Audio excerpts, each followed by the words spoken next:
I like cats. What are we doing? Blooper. Bloop-skidoop. Hey everyone, welcome to this week's episode of Working Class Music. I'm one of your hosts, insert name. Just kidding, Jason. And I'm insert name. That's actually her name. Yeah. And legal name. Yeah, legal name now. And thanks for tuning in. On this week's episode, we're doing a quick rundown of one of my favorite pedals of all time from one of the most innovative pedal companies around. And that pedal is the Blooper by Chase Bliss Audio. So, what is the Blooper? Is it a blooper of a looper? Or is it a looper made into a blooper? Well, that did not. That doesn't make sense. Didn't make sense. Let's just dive into it, okay? Describe. So what is the blooper? It's a looper that is a lot more. A lot more. It's a lot more. A lot Described as the bottomless looper. Like bottomless mimosas? Ooh, we need to get bottomless some of those. loops. Yes, Ooh. Bottomless loops. The blooper is not your typical looper. While blooper easily allows straightforward looping with overdubs and undo and redo, not remake, because sometimes remakes are kind of bad. But what makes this looper stands out is when you start messing around with the modifiers. There are 2 modifiers with 3 different modes each, allowing you to combine playback speed, modulation, filtering, pitch shifting, and even pseudo granular mangling of the recorded audio. For even more flexibility, these modifiers can be applied only to loops after recording, or you can apply them to the incoming audio signal, immediately building ambient textures. You have a couple of the stock modifiers. The first one we're going to go over is smooth speed. There's dropper, there's trimmer, step speed, scrambler. And I like scrambled eggs. Yeah, they're pretty good. I like them scrambled. And filter. With this being a quick overview, we added a link to the Chase Bliss website so you can check out the difference between each of these modifiers and some of the modifiers that you can add by way of USB and a firmware update. To note, there are 3 modes too. The 3 modes are normal, which behaves like your standard looper. Additive. In this mode, overdubbing while a modifier or stability is active will imprint this on the loop. So unlike the original, it'll be burnt onto the loop. So pretty much it's stuck with it. You can hear them. Blooper's recording mechanism can too. If you want to use these effects but overdub your instrument as usual, that's normal. Additive is the creative heart of Blooper, and it can take some time to understand its quirks.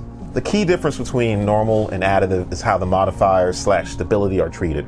In normal mode, you'll basically be able to hear them. They will be like an external effect, if you will, but they do not apply to your dry signal. This way you can set up the sound just the way you like it and record overdubs without things getting a little too weird. This can be great for stutter or fast or performative looping, not like performative like, you know, wearing the African garb and you're not meaning it, but performative as in live performance.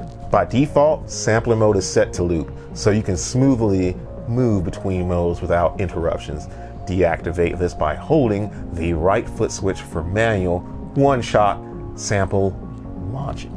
Like with the other modes, samples will go through the modifiers and stability. Also with the looper, you can save up to 16 loops with 8 layers each. Also MIDI capable with dip switches for customizing parameters and expression control. Another great feature of the Blooper is the layers control, which easily allows you to jump between 8 different layers of recorded audio. Performances can be built on a single loop, adding additional overdubs and more complexity and modulation via modifiers. And as layers are only finalized once recording stops, you are in total control of how layers are built. But rather than a typical undo function that requires sequentially removing additions, the Blooper allows you to travel back in time to any given layer, where creating changes will clear subsequent layers, but then ventures out again into totally new spaces. With this said, this is Tia's first. So now that we talked about the modifiers, Now that we talked about the modifiers, let's jump on to some of the controls.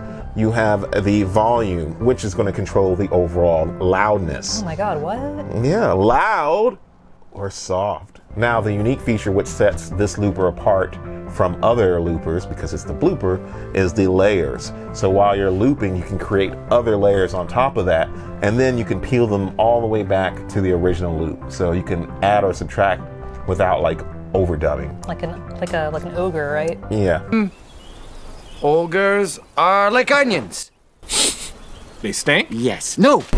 And there's repeats. Then you have modifier A, stability, which stability is going to be more like the generational loss, where you can kind of degrade the signal as it goes. And then you have modifier B. On the bottom, you have A and B modifiers, so you can activate them. And on the switches, you just choose which modifiers. So with that said, onto the sound.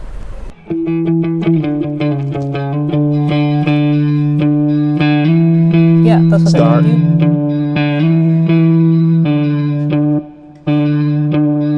Stop.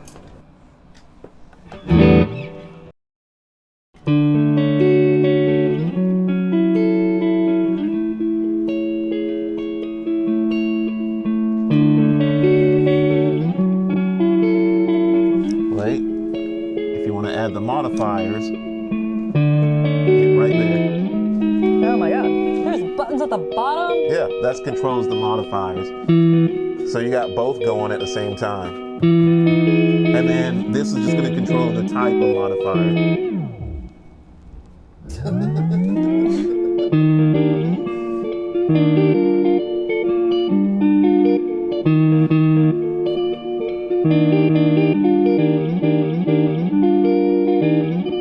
Like how I feel like I just instantly remixed the loop.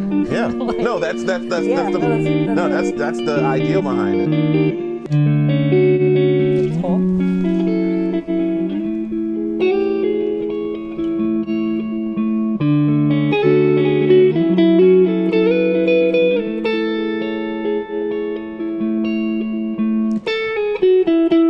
It stopped because it's on the.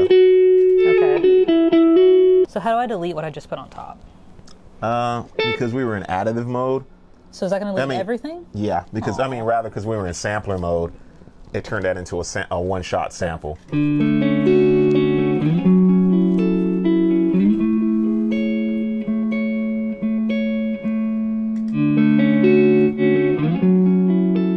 So how do I add on top of this? Hit record again. But that's what I did.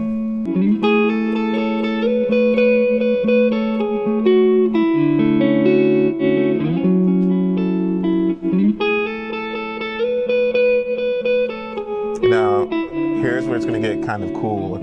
So, let's say you didn't want to do that. You just take that out.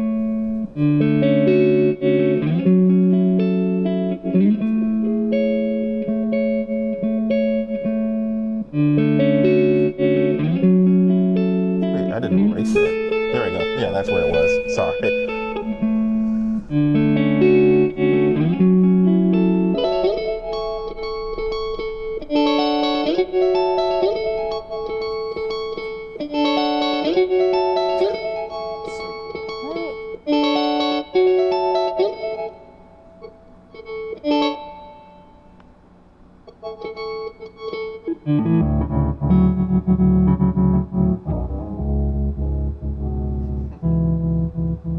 Now, like the way that's set, if you were to change it,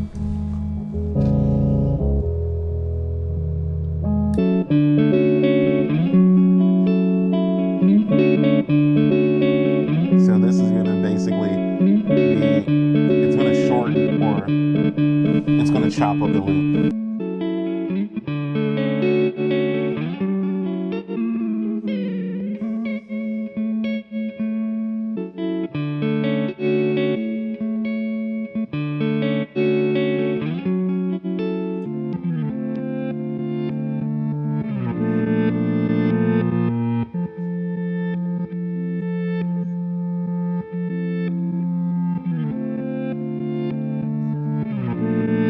I feel like I've made enough noise. Since you obviously know what you're doing, I want you to go ahead and show off. Oh, I don't know if I'm going to show off, but for most of this, we're staying in the normal mode because everything else can get kind of crazy. And again, this is a quick overview, first impressions.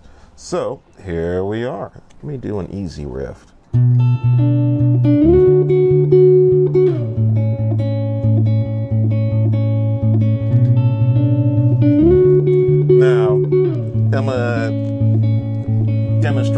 stability. So it's kind of like a generation loss setting, if you will. So you can degrade the signal. Like a warped vinyl. Another Chase Bliss pun. So modifier A.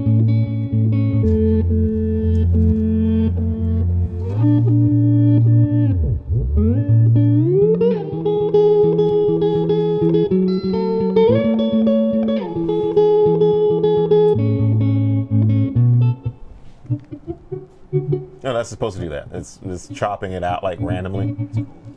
And then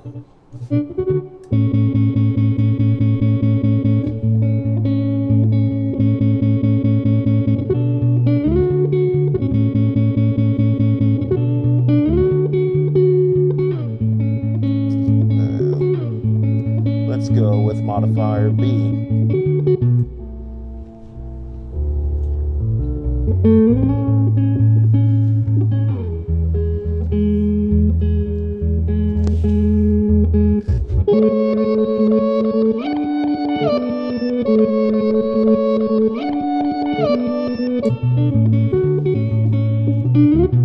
And that's the second out of the 6. And it randomly chops up the loop. So that's what it's doing. And then this one's just going to be a filter.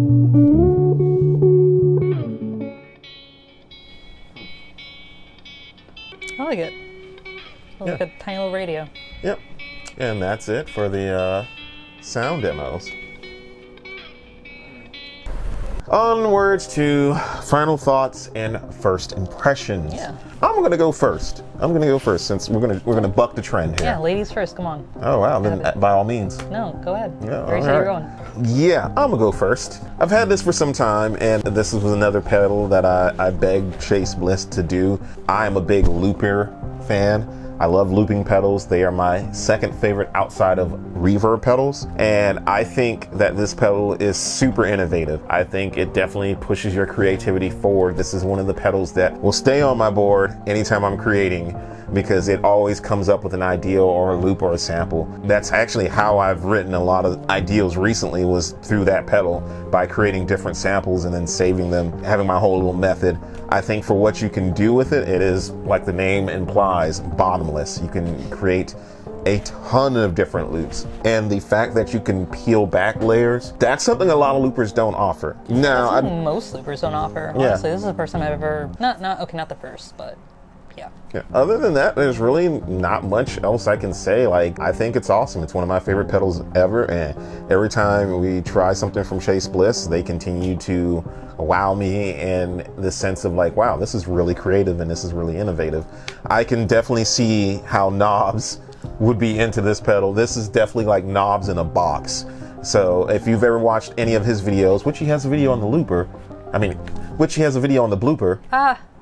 it's definitely worth checking out. So yeah, that's my thoughts on it. I don't know if a lot of people will be able to justify the price for it, because it is very pricey for a looper. If people are just into basic looping, I don't think this is for you, because this pedal is $500. Yeah, this is not baby's first looper. Yeah, this is not baby's first looper by any means.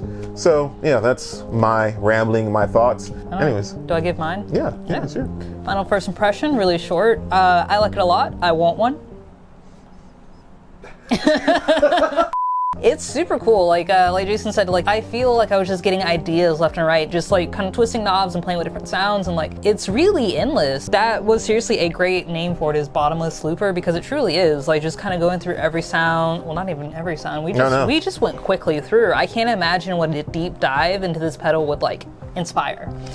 So I'm jealous. I would like one. Hint, hint. Do I think it's worth that price tag? Honestly, yes. But like I said earlier, this, in my opinion, is not baby's first looper. Get a Ditto, get a RC1. But if you've already got one of those and you want something different and you want something that can do a lot more, and honestly, with as much as this can do, this is a small amount of real estate that would be taken up on your board. Yeah. Because when I think of like bigger loopers, I think of like the bigger like boss ones, where it's like basically 2, sometimes 4 pedals. Like the RC 500. Yeah, like just mammoth size. Well, not even mammoth. Well, just larger in size. Yeah. But That's what she said. it is a bit of a steep price, but honestly, it's worth every penny. At least that is my opinion. Oh, I agree. It's damn sure worth every penny. Yeah. So, it's time for us to conclude this video. So, if you've watched it this far, thanks. We definitely appreciate it. If you have yet to, like, subscribe, and or comment if you're feeling nice. Let us know what your favorite looper is.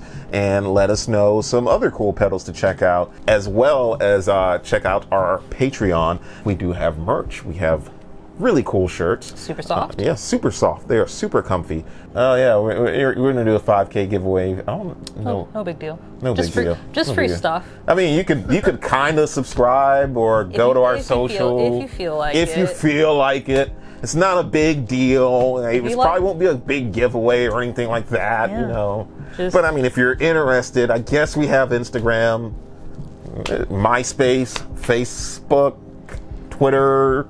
You can find me on Hinge now. Yeah. With that said, this has been an awesome episode, and thank you to Chase Bliss. I always love working with you guys. Send to you a blooper. And It comes in pink. it doesn't. It should. We've been working class music. I've been very ashy, as you have probably seen on the scrolling thing by my legs. Jason Mays. And I am Tia Never Ashley Bailey. Laters. Adios. Yeah. Flavors.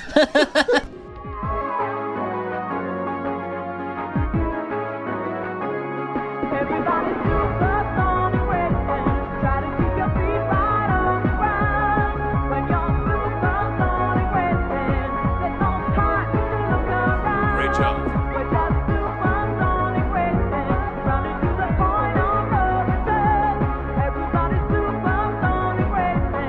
All right, on to the... Tia's playing with her new phone. I'm just trying to like log into shit. We're not even set up. Yeah, we are. Yeah, we're good. We've been good together this whole time. Yeah. I thought we were okay. Shit, I am so sorry, dude. I thought we were still waiting. Never mind.